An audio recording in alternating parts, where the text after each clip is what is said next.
kecakapan Gajah Mada itulah akhirnya bisa sampai mencapai Mahapatih Hamangkubumi.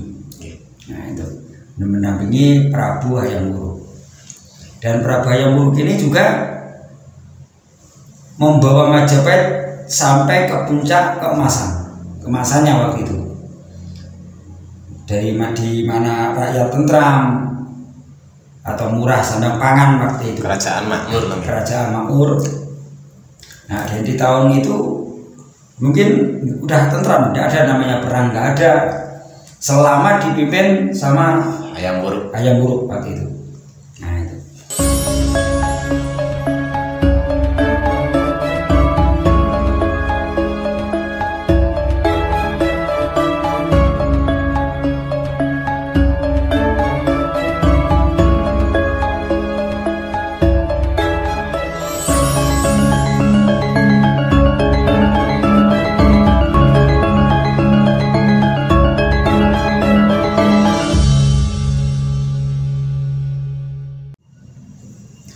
Assalamualaikum warahmatullahi wabarakatuh, Pak Imam. Waalaikumsalam warahmatullahi wabarakatuh.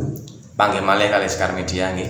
Yes, monggo. Niki nglanjutaken critanipun pemerintahan sakmantunipun Tribo Ratu Tunggadewi. Nggih.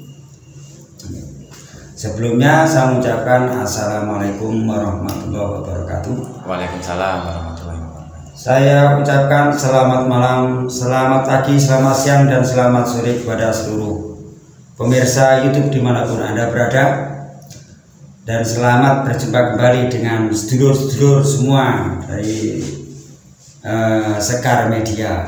Dan jangan lupa subscribe, share, dan like-nya. Oke, matur nuwun. Ini Mas ya, dari Ratu Tribhuwana Tunggadewi. Nah itu, ini aslinya putra dari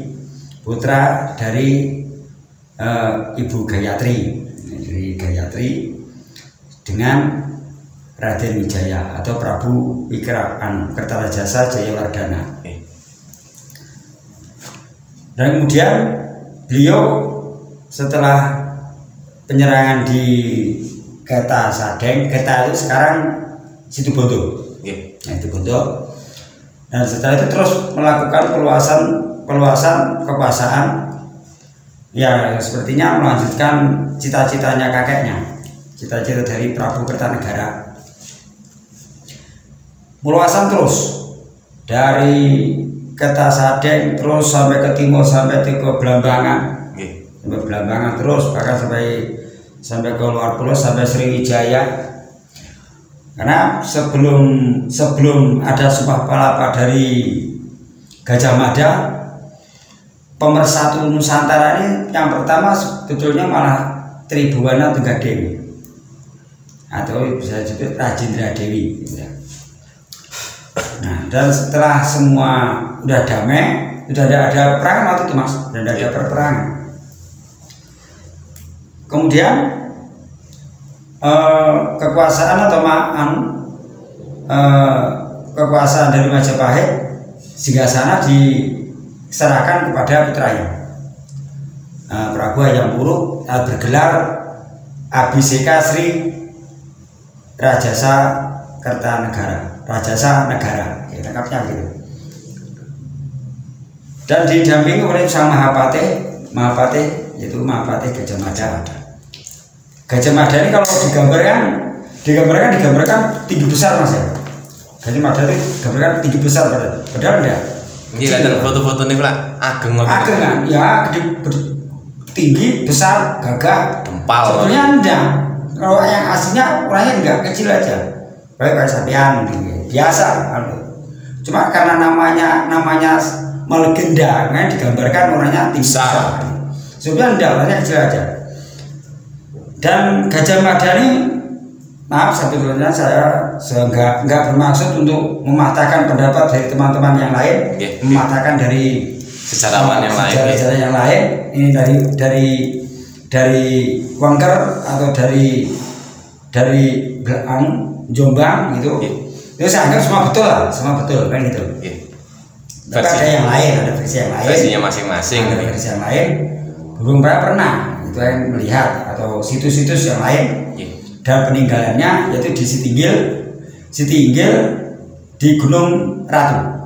Ini hutan pundi, Gunung Ratu itu di daerah Lamongan, Kabupaten Lamongan, di desa Modorojo. Nah, desa Modorojo atau desa Modo. Anjen terdiri enten ya. Ada. Di situ ada peninggalan, ada setinggi 3 meter. Bebukitan tapi dari batu disusun setinggi 3 meter. Mungkin dari peninggalannya Gajah Mada waktu masih muda. Napa hampir sami kali apa candi ngoten. Hampir mirip dengan candi, juga batu ditumpuk-tumpuk gitu aja. Nah. Jadi di situ waktu Gajah Mada kecil atau bisa disebut Dipa. Nah, lengkapnya Dipayana. Nah, dan Dipayana ini ikut kerja dengan Ki Modo atau Ki Buyut Modo. Artinya atau orang paling kaya di desa itulah. Di desa Modo itu paling kaya. Kerbaunya banyak, kambingnya banyak. Terus si Dipa ini kerjanya menggembala kerbau dan menggembala kambing juga.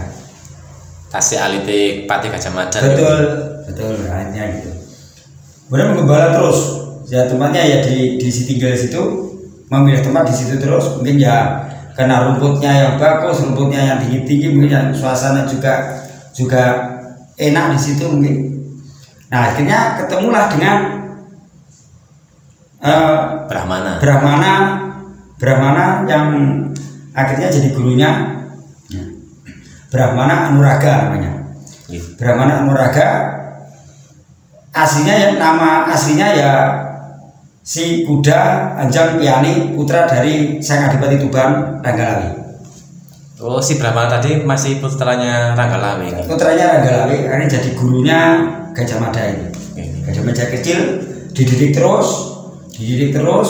Ya. Jiwanya digembleng, jiwanya di situ sama Brahmana Anuraga. Akhirnya menjadi satria yang penilai juga. Kayak dilihat walaupun badannya kecil kurus, tapi kokoh mas, tulang-tulangnya kuat. Makanya dididik terus, diajari dari ulah kanuragan, Jaya Kawijayan juga udah diajarkan. Nggih, sing ngajari nggih Brahmana nih. Sing yang ngajari ya Brahmana itu. Akhirnya setelah selesai menempuh pendidikan di situ, si Joko Mada ini mengembara, mungkin ya mau mengabdikan diri sebagai prajurit, mengabdikan dirinya untuk negara gitu. Ya. Mulai mengabdi ke Majapahit pada tahun 1313. Di waktu pemerintahannya Jaya Negara. Nah, Jaya Negara. Itu sebetulnya umur atau usia Jaya Negara dengan Gajah Mada itu nggak jauh berbeda. Hampir sepantaran itu nih. Ya, jadi yang mengabdi pada beliau, akhirnya dia juga pembunuhan zaman waktu pembunuhan Prabu Jaya Negara pun juga atas inisiatif dia, itu. Walaupun yang melakukan Tabib Tanca, tapi yang dari inisiatif dari Gajah Mada sendiri. Ya dari bukti-buktinya kan sudah ketahuan ya, waktu membunuh. Kenapa menghukum Tanca enggak dengan diadili dulu, langsung dibunuh, gitu. Ya. Dan setelah mengabdikan diri ke Majapahit, diterima menjadi bekal.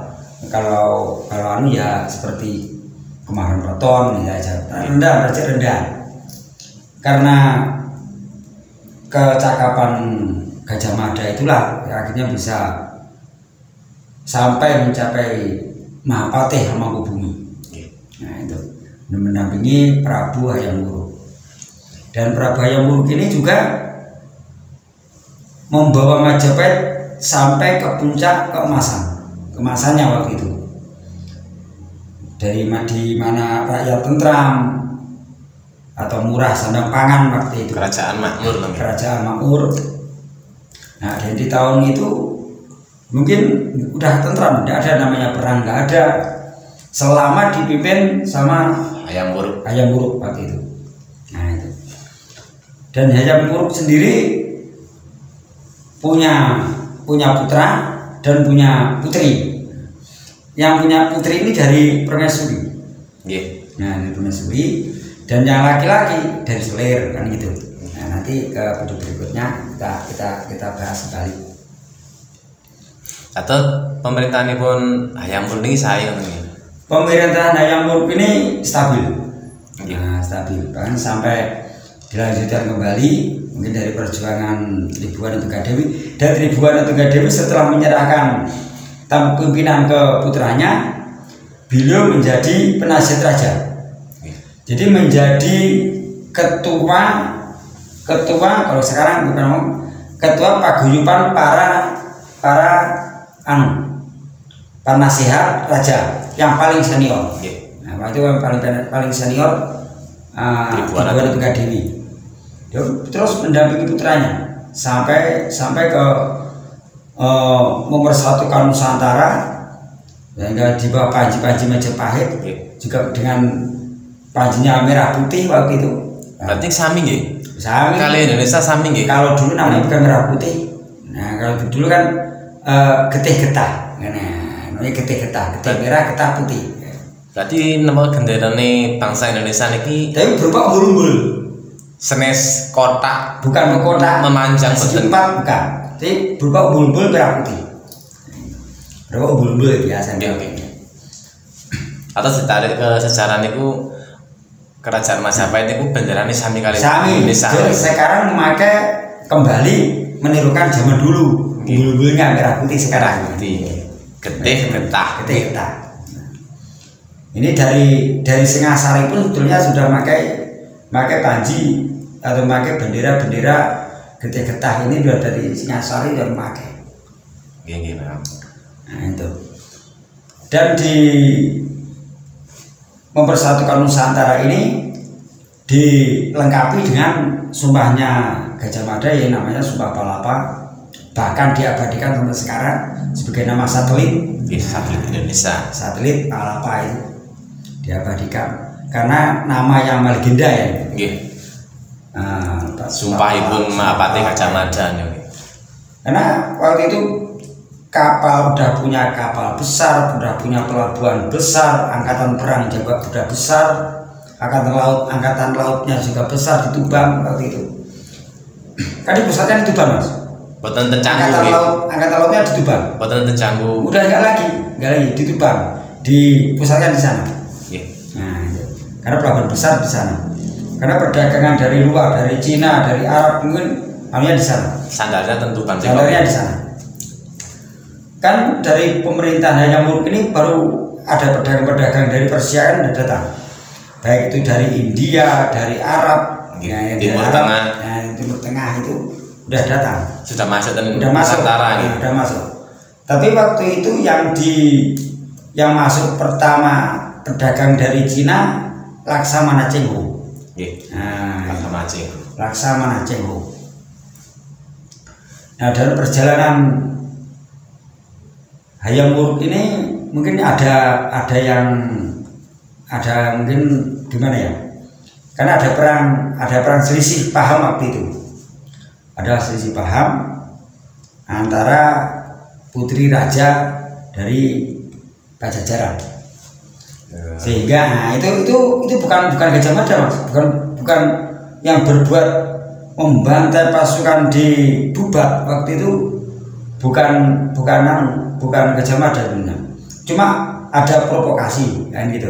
Seakan-akan yang menyerang Gajah Mada. Seakan-akan yang menyerang Gajah Mada. Bukan lain. Cuma ada yang namanya hampir sama dengan Gajah Mada. Cuma Gajah Madu kan gitu. Bukan Gajah Mada, tapi Gajah Madu. Napa nggih sami dugi pemerintahan Majapahit? Juga sama-sama dari Majapahit. Sama-sama dari Majapahit. Yang mungkin yang ada kan dari kan Iridingnya tetap ada. Yang Iridingnya tetap ada. Mungkin ini yang saingannya Gajah Mada kan gitu. Karena beliau dipercaya sebagai patih Hamengkubumi, mendampingi sang raja. Juga Gajah Mada ini juga sebetulnya ada pasangannya mas, panglimanya mas. Nah, sudah Aditya Warman gitu kan. Oh, panglimanya Aditya Warman. Nah, Aditya Warman. Dan Aditya Warman ini sendiri sebenarnya juga sepupunya dari Prabu Jayanegara. Nah itu. Hingga perang Hubang waktu itu kan ada putri Boyongan atau penyerahan putri dari Pajajaran. Nah itu ada selisih paham di situ, di Bubat itu mungkin ada pembantaian waktu itu, mungkin bukan kehendaknya Gajah Mada waktu itu, cuma yang dipakai waktu itu pasukannya Gajah Mada. Oh, tanpa sepengetahuan Patih Gajah Mada. Tanpa sepengetahuan Patih Gajah Mada waktu itu. Gajah Mada untuk apa kalau mau menyerang prajurit yang enggak melakukan perlawanan? Karena waktu itu kan di Bubat itu kan lapangan Bubat, dan di situ ada tenda-tenda, banyak tenda-tenda yang ada di lapangan itu, tenda-tenda dari pasukan dari Pajajaran. Tempatnya tempat ini. Bubat itu tepatnya berada di daerah dekat dengan Mojokerto, kalau nggak salah, kalau sekarang namanya ya Sidoarjo lah, ya Sidoarjo. Itu Bubat sekarang udah tetap jadi persawahan, kan jadi sawah-sawah, kebun, tempat kebun tebu ya, kebun tebu ya. Kalau tentu itu dibantai kan lagi. Dibantai semua. Kali Gajah Mada nih. Iya, itu benar Gajah Mada. Tapi pakai nama Gajah Mada.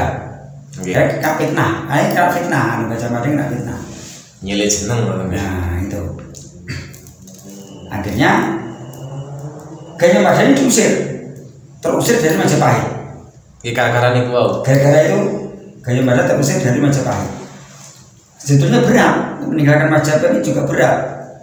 Hatinya berat banget waktu itu. Oke, kali Raja Hayam Wuruk ya Mas. Iya, waktu dengan Hayam Wuruk itu, Hayam Wuruk kan mau memperistri raja putri dari Pajajaran. Oh. Karena dibantai mas, putrinya juga dibantai. Berarti sang putri yang mau dinikah itu bantai juga? Dibantai juga, habis semua. Nah itu. Waduh, nggak sadis ini. Nah, makanya kalau daerah di Sunda sana, Jawa Barat di Jawa Barat sana nggak ada namanya Jalan Hayam Wuruk atau Jalan Majapahit, Jalan Gajah Mada, nggak ada. Ngantos saniki nggak. Itu berawalnya cuma kesalahpahaman itu aja. Sebenarnya bukan Gajah Mada yang tidak menginginkan itu. Cuma Gajah Mada karena dapat fitnah dari saingannya waktu itu. Kalau kita sama-sama meluruskan kan ya, sama meluruskan. Nanti ada yang dulu orang Pajajaran, prajurit Pajajaran, pasukannya, seluruh pasukan dan putrinya dibantai dengan Gajah Mada. Sebenarnya bukan. Karena ada provokasi yang lain. Kena fitnah. Kalau misalnya untuk apa kalau Gajah Mada mau membantai atau mau yang pasukan yang tidak melawan? Jelas pasukan udah melawan. Pasukan di dalam tenda waktu itu. Kalau seandainya mau menyerbu aja, ada persiapan. Kenapa nggak ke kerajaannya kan gitu? Nah, dulu kalau mau menyerbu atau membantai pasukan dari yang lain udah dari dulu. Cuma waktu itu Gajah Mada kan dalam posisi tidak tahu apa-apa. Nah, dia tak menau lah. Terus diusir kemana? Mahapati Gajah Mada. Termuntah mas, dia mengembara lagi dari tempat satu ke tempat yang lain, dari hutan yang satu ke hutan yang lain gitu. Makanya sampai sekarang peninggalannya atau petilasan bahkan dipercaya makamnya ini banyak. Ada yang di Sumatera, ada yang di Sumatera makamnya, ada yang di daerah Jawa Tengah ada juga. Tapi kalau makam gitu banyak nggak mungkin, orangnya kan satu sama satu. Petilasan. Mungkin kalau petilasan tempat istirahat beliau mungkin bisa masuk akal. Ini orangnya satu makamnya banyak kan. Ya, itu. Dan waktu kejadian itu setelah setelah ada Sumpah Palapa dan setelah Gajah Mada mempersatukan Nusantara. Berarti niku pas waktu setelah kembali dari Pulau Bali. Nah, setelah dari Pulau Bali dan di Pulau Bali itu pun Gajah Mada masih sebetulnya ada nggak ada perlawanan karena ada rasa kasihan dari pihak dari Bali gitu kan. Gajah Mada akhirnya bisa menang. Bahkan musuhnya Gajah Mada hebat Mas. Keboiwa itu orang hebat itu. Dari Bali. Ya, dari Bali. Karena untuk persatuan Nusantara demi persatuan Nusantara, Keboiwa ini mengalah. Keboiwa mengalah, akhirnya jadi dimenangkan oleh Gajah Mada tadi. Nah, itu. Dan Gajah Mada sendiri setelah itu bukan cuma ke Bali aja, langsung ke timur terus sampai ke Sumbawa, ya. Bahkan sampai Bima juga itu udah dikuasai. Nah, jadi setelah kejadian perang Bubat itu setelah kembali mempersatukan Nusantara. Atas terjadi pun perang Bubat itu mantuni misi mempersatukan Nusantara. Misi Nusantara itu. Terus tapi Kepatihan waktu itu diganti dengan tapi ya juga anak buahnya Gajah Mada juga, Raden Gajah. Nah, Raden Gajah ini juga masih kerabat dari Prabu Nyamuruk sendiri. Setelah terusirnya Mahapati Gajah Mada gitu. Setelah terusirnya Mahapati Gajah Mada dilanjutkan dengan Raden Gajah. Nah, Raden Gajah, Patih Majapahit. Tapi itu masih pengemban sementara, belum patih sepenuhnya, masih PJ masih sementara Mas. Nah, kalau yang lain seperti apa itu dari Majapahit sendiri, yang terutama kayak Prabu Nyamuruk sendiri. Prabu Nyamuruk ini setelah kematian putri Pajajaran itu sudah stres, susah. Padahal beliau sudah punya istri loh, udah punya istri, permaisuri, punya selir. Bagaimana Mahapati Gajah Mada setelah terusir dari kerajaan Majapahit nggak pernah kembali? Tidak pernah kembali. Sampai hilang musnah enggak? Sampai hilang musnah, sehingga ada kabarnya nggak pernah kembali lagi. Tapi udah mengembara lagi. Mungkin ingin mencari gurunya ya, ingin mencari gurunya. Tapi nggak tahu kemana gurunya, kayak seperti Brahmana Anuraga tadi, nggak tahu kemana. Tapi kalau di sejarahnya Brahmana Anuraga ini, setelah mendidik Gajah Mada tadi, beliau mencari kakeknya. Kan kecilnya diasuh kakeknya dari orang mertuanya Ragalawi, yang namanya Ki Palandungan. Nah, setelah meninggal, akhirnya mengembara sendiri. Brahmana pakai nama Brahmana Anuraga. Nah, setelah mendidik Gajah Mada, Brahmana Anuraga ini mencari kakeknya lagi, bapaknya Ragalawi. Mencari bapaknya Ragalawi. Tapi perjalanan ke arah timur utara menuju daerah Lamaja. Nah, tapi ketemu Mas. Kali Arya Wiraraja. Arya Wiraraja. Ketemu. Tapi ketemuannya ya nggak lama, sebentar. Karena waktu itu dia disuruh tinggal di Lamaja, nggak mau, tetap ingin meneruskan perjalanan sampai ke Gunung Semeru. Mau naik ke Gunung Semeru, mau bertapa gitu. Mungkin itu belum ada, itu putus di situ artinya, belum ada kelanjutannya itu. Yang ke Gunung Semeru mungkin bisa murca, bisa murca gitu. Sama dengan Prabu Jayabaya, ini kan murca juga gitu. Nah, mungkin nanti sampai ke situ mungkin ya. Jadi mboten Mahapati Gajah Mada ini betul balik malih sama sekali tidak muncul lagi di Majapahit. Ini udah sakit hati juga karena terusir negara yang pernah dibela sampai titik darah penghabisan segitunya kan gitu. Pengabdiannya sampai mau menjelaskan Gajah Mada mau menjelaskan pada raja dan keluarganya, mau menjelaskan, tapi udah gak diterima mas. Penjelasan apapun udah gak diterima waktu itu. Ditolak semua. Soalnya putri ini pun dipecahin. Nah itu karena putri dari Pajajaran udah dibunuh di situ. Yang Gajah Mada nggak tahu menau, bingung kan? Gimana bingung? Mungkin kepergian Gajah Mada itu mungkin juga membawa kesedihan, sakit hati, mungkin jadi satu lah, campur jadi satu mungkin. Berarti fitnah nih wong mboten sampai terungkap ya Pak Imam ya? Enggak sampai terungkap. Gajah Mada mboten sampai di penjara. Enggak sampai ketangkap, enggak sampai itu hilang. Mirip seperti zamannya Halayuda ya. Halayuda fitnah. Mirip gitu. Tapi kalau Halayuda kan cuma kelicikannya yang dipakai. Aslinya nggak bisa perang. Nggak bisa perang.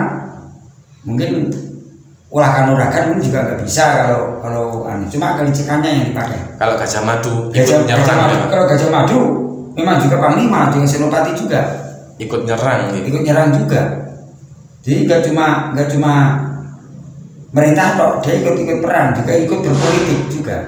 Lalu setelah Mahapati Gajah Mada terusir niku Gajah Mada terus Gajah Mada akhirnya nggak bisa naik juga, jadi kan mau jadi patih, tapi nggak bisa juga. Tapi yang dimasukkan sebagai pejabat Mahapati Raden Gajah. Nah, dan nanti kalau ke cerita selanjutnya, dan Raden Gajah inilah nanti yang membunuh Prabu Briwirabumi. Nah, nanti ke cerita selanjutnya, nanti yang kan nanti Majapahit ini terpecah jadi dua mas. Majapahit Timur dan Majapahit Barat, Pamutan sama Daha, ini tuh. Nah. Setelah terusirnya Majapahit, Mahapati Gajah Mada. Terusirnya Mahapati Gajah Mada ini nanti Kesro. Nah Kesro. Dan Majapahit terpecah jadi dua. Ada Majapahit Barat, ada Majapahit Timur. Yang terkenal namanya kalau yang di timur ini Pamutan. Tempatnya di sebelah timur Mojokerto. Nah, timur Mojokerto. Ya tempatnya kalau sekarang yang ini ya Sidoarjo ini. Sidoarjo itu Majapahit Timurnya. Tapi niku Prabu Hayam Wuruk pun pecah ya.